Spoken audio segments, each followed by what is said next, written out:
In the times of our pristine origins, people's way of life was quite different from today's. They not only knew nature, they controlled it. Through the sounds of nature and the power of the light of the heavenly bodies, they had access to the database of the universe. They received information not just through their mind, but through their feelings too. The speed of their thinking was many times greater than that of people today. The early priesthood realized that absolute control over mankind was possible only if they could achieve a considerably greater speed of thinking than other people. But how to achieve this goal? One of the ancient priests once said in a secret conversation with the high priest, "We need to conceal from people the existing divine method of nutrition. We need to have them consume food that does not accelerate, but rather slows thought down. That is the main condition. The rest is a chain reaction. The degradation of thought will bring a number of factors into play, which will influence the speed of their thinking. Compared to us, everybody else will be inferior." Then the priest began telling people what kind of food they should be giving preference to. The priests needed this to maintain their brain, their spirit, their physical health, and consequently their thought, in a more efficient operational state than other people's. Thus they suggested that people plant certain kinds of growing things, but they themselves used other kinds for food more specifically. Thus began a monstrous degradation of human consciousness. Man began to know diseases of both body and soul. Over the millennia, various books were written advising people what and how to eat to be healthy. But not a single book, not a single wise man, or indeed all the scholars put together, has ever been able to fully shed light on this question. The proof may be seen in the ever-increasing numbers of diseases of the human body and soul. A whole lot of books were published advising how to treat disease. And today you have the science of medicine. They tell you it is constantly being perfected. People who are sick, of course, need doctors. But at the same time, just look at how the number of sick people is constantly increasing. So what is medical science actually perfecting? The results speak for themselves. It is perfecting disease. I can see that this conclusion sounds strange to you, but just think, why don't the whole masses of animals in natural surroundings get sick, while man, who considers himself to be the most highly developed of all creatures, is unable to cope with his own diseases? The science you call upon to treat disease has never, over the whole period of its existence, ever touched upon the ultimate cause of all disease. It has always given its attention to effect, but it is no less true under the current conditions of your world order that doctors need sick people to treat. One of the priests assigned to take care of the science of dietetics apparently figured out something and began writing it on the wall of the secret underground chamber, where no one except a few of the main priests could enter. He wrote, "One should eat just as one breathes." After writing the last letter of the last word of the sentence, or rather, just before finishing the last letter, the old priest died. He had not managed to explain the meaning of this sentence to anyone, either to his descendant successor or to any of the other priests. Priests have been trying to unravel the mystery of the phrase, "One should eat just as one breathes," over all the millennia since. They were afraid that somebody else might get wind of it and guess its secret before they did. They erased it, rubbed it off the wall of their temple. But they transmitted it orally to succeeding generations of their descendants, in the hope that it would be deciphered in the future. All to no avail. Astrologers, healers, and wise men, appointed by political rulers, worked on the question of nutrition over many thousands of years. Nobody was able to solve the puzzle. If any of the earthly rulers had known what kind of food he should take in, he could have become the supreme ruler of the earth. The speed of his thinking could have surpassed that of the priests. But all the rulers of the earth get sick and die. Their longevity is no greater than that of ordinary people, even though they may have the best healers and wise men right at hand. It seemed to be just in passing that Anastasia uttered that sentence to you, "One should eat just as one breathes." You published it in a book. You published it in the context of your experience with her and didn't give it any special thought. But for the priests living today, the publication of that sentence, the one that had been erased from the walls of their temple more than 5,000 years ago, became a cause for very great concern. Time and again they gave careful reading to the books with Anastasia's sayings and realized that not only did she know the phrase, but she had full knowledge of divine nutrition. The speed of thinking of a man possessing such knowledge would naturally be able to surpass that of all the priests taken together, and consequently be able to control all humanity, including the priests. But in order to maintain control, he would have to conceal information, while here she has gone and revealed it to everyone. This means she has freed people from the priest's influence, thereby leading them to direct communication with the thoughts of God. This was something they realized after seeing how Anastasia slipped in among her sayings information on the nourishment of Adam. In co-creation, you cited Anastasia's words about how people were nourished back at the time of their pristine origins. All around him were a multitude of fruits with a variety of tastes, berries, and edible grasses. But during those first days, Adam felt no sense of hunger. He remained satisfied with fresh air alone. One certainly cannot live on the air man breathes today. Today's air is dying and is often harmful to one's body and soul. Adam was born in a marvelous garden, and the air surrounding him did not contain a single harmful particle. Pollen had been dissolved into that air, along with drops of purest dew. Pollen? What kind of pollen? Pollen from flowers and grasses, from trees and fruit, which diffused fragrances into the air.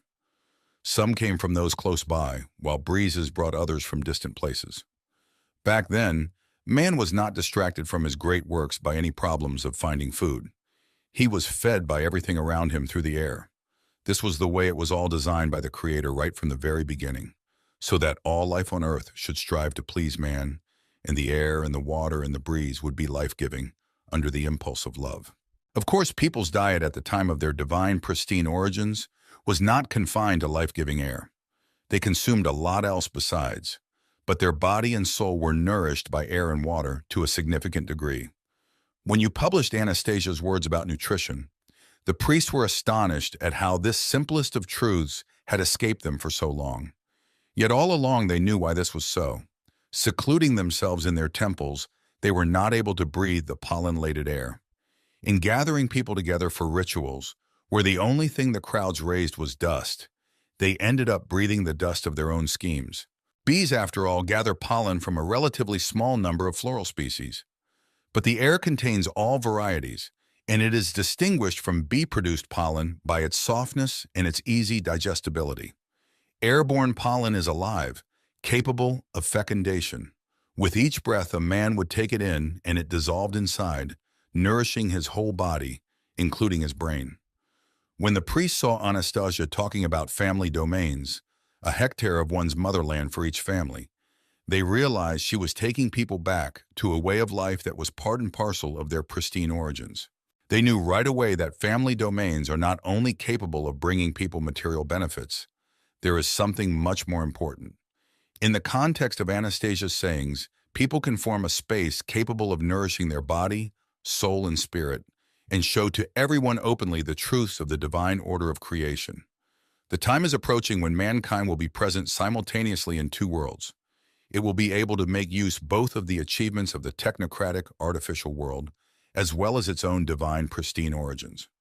By comparing these two worlds, not through hearsay but firsthand, through observing their own experience, people will be able to make their own choice or create a new world. They will be able to create their own marvelous divine future. Anastasia showed people not only the meaning and essence of divine nutrition, but how to attain it as well. Her family domains. Picture to yourself, Vladimir, a morning time. A man awakens at dawn and goes out of his house into the garden of his family domain, in which are growing more than 300 varieties of plants he needs. He has taken up the habit of walking around his property every morning. As he walks along the path, his eyes are delighted by the lively variety of herbs, trees, and flowers. These cannot help but delight and furnish him with positive emotions. Nothing can give him a greater emotional charge or abundant energy than one's own family life-giving space. Many ages passed. In each of them, attempts were made to attract mankind to all sorts of different values. Man became enthralled with a huge house, the latest clothing, a new car, or some other gadget. Man became enthralled with money and his position in society. But all such joys are conditional and fleeting. They only bring a temporary sense of happiness and pleasure, and within a short space of time they become commonplace, bothersome, and sometimes downright annoying. An old and decaying house will begin to demand constant repair. A car, too, can start having frequent breakdowns. Clothes wear out. Man has always intuitively felt the true beauty and perfection of the eternal, and that is why even a king surrounded by luxury and personal palaces has always needed a garden. This is a truth that has remained unshakable for millions of years of man's life on earth. True delight and peace are attainable only in one's own family domain. When a man takes his morning walk through his family domain, every blade of grass is delighted and reacts to him, and far from decaying, his garden grows with every passing moment of blessed living. The man understands that the program he has set out, trees, bushes, and fruit bearers planted by his own hand, will not decay but live on through the ages. They will live forever, provided the man does not change his mind. When the man takes his morning walk through his family domain, he breathes its air, and with each breath takes in thousands of invisible particles, plant pollen. The air is saturated with them. Quite alive, they enter the man, dissolving within him without a trace, nourishing his body with everything he needs. And the air of one's family domain nourishes not only the human body, but feeds the spirit with ethers and accelerates thought. When the man takes his morning walk through his family domain, he may stop all of a sudden and pick 3 berries off a currant bush and eat them. Why does he stop in front of a currant bush in particular? Why does he pick precisely 3 berries? In what book of wisdom has the man read that on this particular day, he will need these 3 berries? And he really does need them, as it turns out. He needs them on this very day, this very minute, and in this very quantity. Then after taking another few steps, the man bends over to smell a flower. Why does he do this? Who told him of the need to take in the aromatic ether of this flower in particular? When the man takes his morning walk through his family domain, he smiles, thinking about something personal, while at the same time enjoying a surfeit of fruits, not thinking about them, but feeling them. This man has been eating just as he breathes. Who then has been calculating the man's dietetic needs with such incredible accuracy? Where has all this information been recorded for every man born on the earth? This information, you realize, Vladimir, all this information is present in every man born on the earth. Note this. Every man contains a mechanism capable of arousing the sense of hunger, a signal that his body and spirit require some land of substance in the universe. We need not specify just what exactly the proportion or quantity. Nobody can answer this question intellectually. Only your body knows about this, and it is what selects just 3 currant berries out of the whole variety available. But in order to afford the opportunity for the right choice, your body must have all the information available about them. And it is only in one's family domain that such information is accessible. Let's say you go into a store where there are a whole lot of fruits spread out on the counters. You want an apple. You see a whole huge variety of apples. Which kind to choose? An exact choice is impossible, since your body, which is capable of making an exact choice, does not have any information about the apples on the counters. It hasn't tried them. It doesn't know the taste and correlation of substances. Neither does it know when the apples were picked, which is very important as well. As a result, the apples you purchase at the store may turn out to be beneficial, but their benefit will be not nearly as great as when your body is apprised of all the information about the product you are making it digest. The product you ingest may even turn out to be harmful to your body, in which case disease makes an appearance. Such a thing could not happen in your family domain, since you know for absolute certain which tree produces the sweeter or more sour apples, and when they are ready for you. Your body receives all the information about all the fruits in your family domain. There is another concept in your civilization. It's healthful for a man to consume fresh produce. But what exactly is fresh produce? Not frozen, dried, tinned, or sealed in barrels, but produce that comes to you in its natural state. And you have cultivated a huge assortment of hybrid varieties that can be preserved many days with appearance of fresh produce. Believe me, the appearance of freshness is deceptive and harmful. Almost all fruits can be considered fresh for no more than a few minutes. Cherries, both sweet and wild, and apples will last an hour tops. But still they change with every minute that goes by, mutating into something else. Pick a cherry and leave it just overnight. Then take it back to the tree where it came from and eat it. Then pick another cherry from the same branch and taste it. See, you will sense the difference, Which cherry is fresher and tastier, even with your eyes closed? Anyone who doesn't have a family domain, no matter how rich or important he may be, cannot take in fresh food. That means he is not as capable of quick thinking as he might otherwise be. Even back in ancient treatises, wise men attempted to set forth their perceptions as to what produce was the most helpful for man in any given season. And this is very important. But among all of these, there is only one treatise which remains inviolable, and that is the one which God himself prepared for each individual man. Look for yourself and see how gradually, starting in the spring, the early plants bring forth their fruits. Others appear later in the summer, at its beginning or end, while the autumn gives rise to a variety of other plants. What is there to write about here when it has been so obviously set forth what one should eat and when, and not just in broad terms of months or seasons? The choice is hinted at moment by moment. It is as though the Creator is ready to spoon-feed any man with his own hand. Just think how perfect and exact his program is. There is a particular season of the year when any given species of fruit ripens. At the same time, the planets are in a particular arrangement, and that is the most favorable season for man to take in that fruit. It was at that very moment, the most appropriate moment as indicated by God, that man decided to take in the fruit as his body suddenly felt a desire for it. There was no question of man's working all this out through calculation. Man did not make a problem out of what to ingest and when. He simply ate. He ate because he felt like eating, because it pleased him to do so. And at the same time, his thought was elated with joint co-creation. His thought danced ahead, no longer concerning itself with what had been planned in advance by the Father's hand. It desired to create even more so that everyone could rejoice in the contemplation at the sight of a new creation. And the Father exclaimed in delight, "My Son is a creator," as he fed his child with his creations. In listening to Anastasia's grandfather's account of what man should eat and how, I couldn't help comparing what he said with the dietary regimes of people today, even rich people living in so-called civilized countries. A rather puzzling situation unfolded. To begin with, we all know that it is healthful for man to consume fresh and ecologically clean produce. We all know that in nature there are plants capable of treating all types of diseases of the body. Hold on, we need to be more precise. In nature there are plants capable of preventing diseases of the body. Then why don't we have them available? Why and under whose influence have we chosen a way of life which destroys not only our bodies but our minds too? Someone out there must be simply laughing at us, befooling us into calling this way of life civilized besides.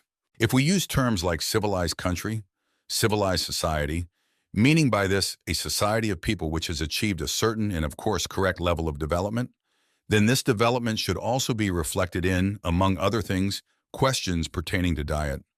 And not just among other things, but first and foremost. Now let's pay a visit together to a typical food store or supermarket. We find that the majority of produce available is nicely packaged and has a long shelf life. We find a whole lot of dried, frozen, and concentrated products, which can hardly be termed fresh produce. At the supermarket, we can also find so-called fresh vegetables, beautiful to look at tomatoes, cucumbers, and so forth. But lately it has come to light that these are hybrids, specially cultivated varieties capable of preserving their good looks for a long time, but considerably inferior in quality to the normal, natural variety. Just about any adult resident of a European country is aware of this. Europe already has a chain of stores with signage proclaiming they sell only ecologically clean merchandise, but at a price about 5 times higher than in other stores. This means that the public has now recognized that other stores, and there are far more of them, sell produce that is not ecologically clean. But let us call a spade a spade. The public has recognized that a majority of their number have been consuming produce that is harmful to their health. Hold on, what about the term civilized society? Is it possible for people in a civilized society to consume food of inferior quality, which is harmful to their health? A more accurate description of such a people might be a muddle-headed society, or a society with a befuddled population. Look at what is happening. Someone consumes inferior produce and takes ill. The sick person falls into the arms of a system called healthcare. This system has at its disposal a huge quantity of drugs, hospitals, and clinics, and this has to be paid for somehow. Huge sums of money are continually being poured into it. We are told it is constantly improving. But note, according to statistics, the number of sick people is rising each year. Then along come new diseases which mankind never had to grapple with before, including a whole lot of mental illnesses, not to mention the fashionable profession of psychotherapy. And the question resounds loud and clear: what is behind the degradation of the overall health of these civilized societies? Isn't the healthcare system itself at least partly to blame?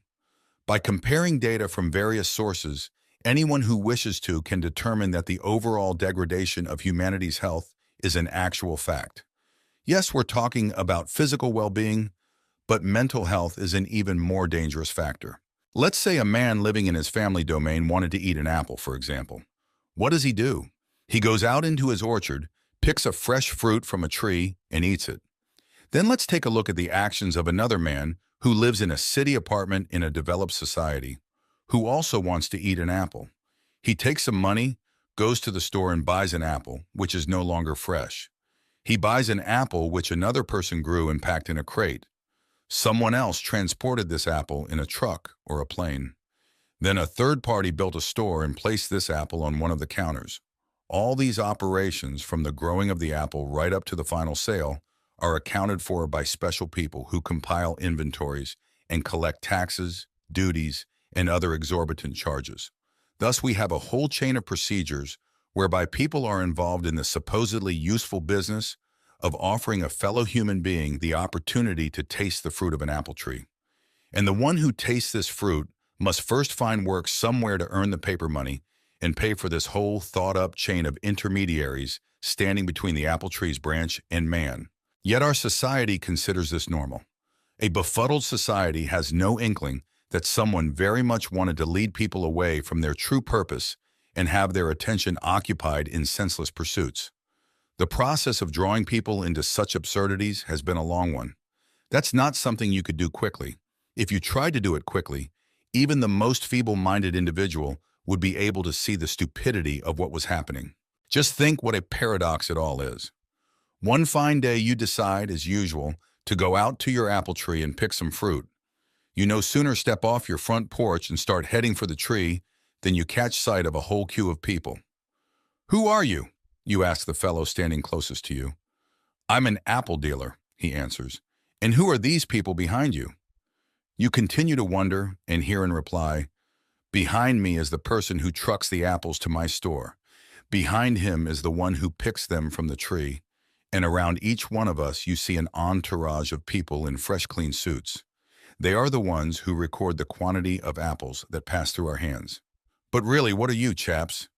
"Don't tell me you're a bunch of schizos," you blurt out in a fluster. "What's with all the meaningless red tape?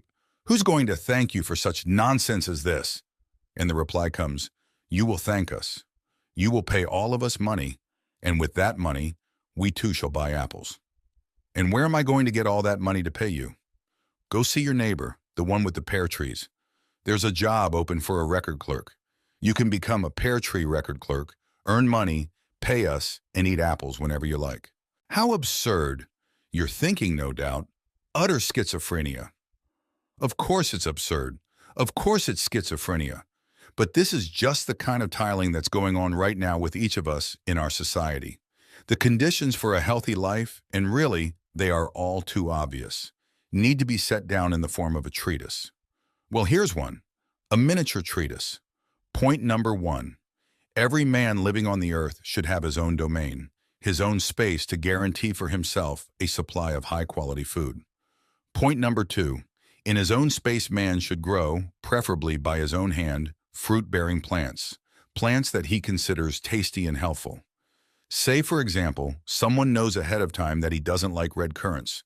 He need not plant these in large quantities. Altogether, at least 300 varieties of perennials should be put in.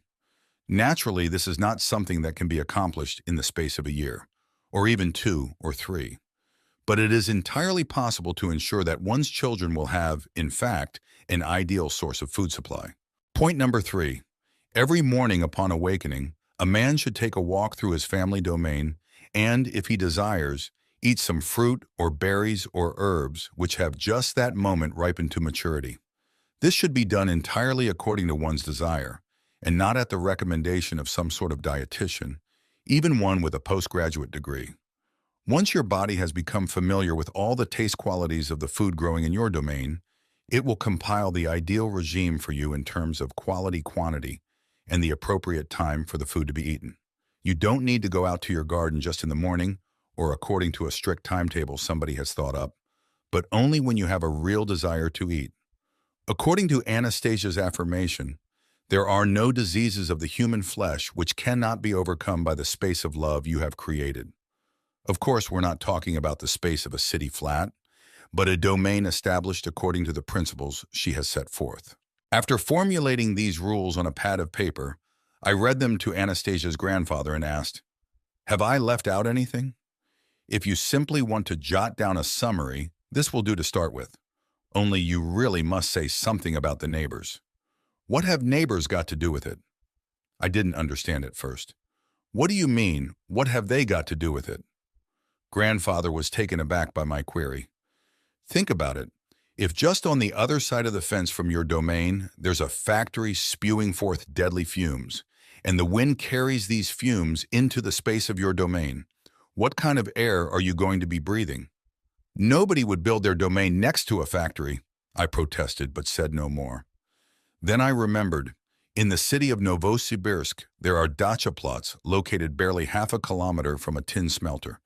And in Germany, there are farmers' fields right next to an autobahn with 8 lanes of traffic. And I thought, wow, such a simple concept as growing agricultural produce for food is possible only in places that are ecologically clean, preferably not anywhere close to big cities. There's no way a simple concept like this was going to get through to man. So I've really got to add one more point. Point number 4. Your domain should be located in an ecologically clean zone. It should be surrounded by the domains of those who share your vision of creating family oases of paradise. One breeze will carry life-giving pollen from your domain to your neighbors, while another breeze from their direction will bring you life-giving air. Excerpt from Vladimir Magray, Energy of Life, Book 7,